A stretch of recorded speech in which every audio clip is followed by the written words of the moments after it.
Vou falar sobre o texto de Albuquerque Júnior, Fabricação dos Tempos. Albuquerque Júnior vai aqui, de uma forma, condensar discussões que a gente teve quando a gente fez análise de textos como o de Nietzsche e o de Foucault, abordando dessa forma a análise da verdade dentro da operação historiográfica, dentro da análise narrativa da história. Mas mais do que isso, ele vai dizer que a história é uma narrativa, ou seja, uma elaboração discursiva, ligando também a todas aquelas questões que Foucault traz na obra dele. Mas então, Duval vai propor aqui que o historiador ele tem que compreender os sistemas, ou seja, as séries, dentro da lógica do próprio sistema, dentro de uma lógica fechada. Esses sistemas lidos, compreendidos de uma forma distinta um dos outros, algo que Espanha também vai caracterizar muito bem.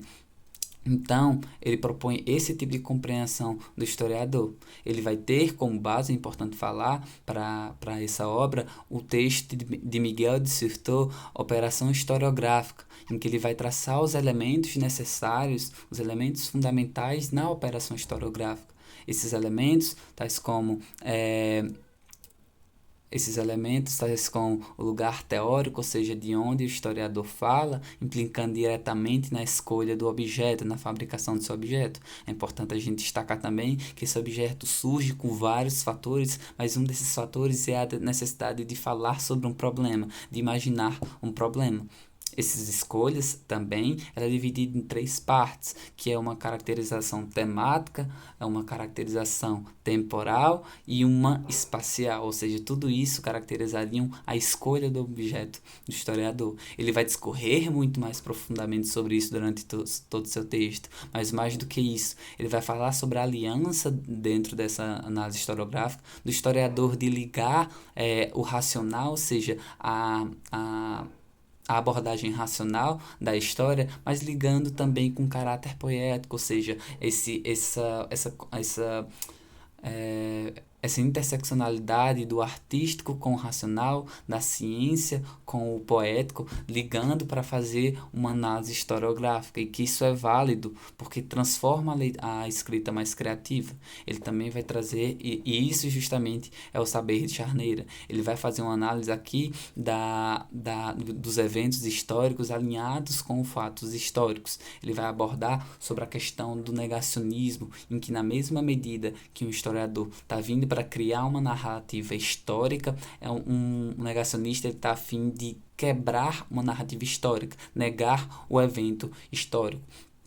Ele também vai falar a questão da memória, das diferenciações da memória e da história. E isso é um link muito importante também sobre o texto de Marcos Napolitano, em que ele abarca as categorizações da memória em períodos de pós-repressão. Mas aqui no texto de Albuquerque Júnior, ele vai falar que a história é uma construção narrativa que tem a necessidade de ter um método imposto para que ele possa ser socialmente e institucionalmente validado, assim conseguindo aferir uma leitura historiográfica mais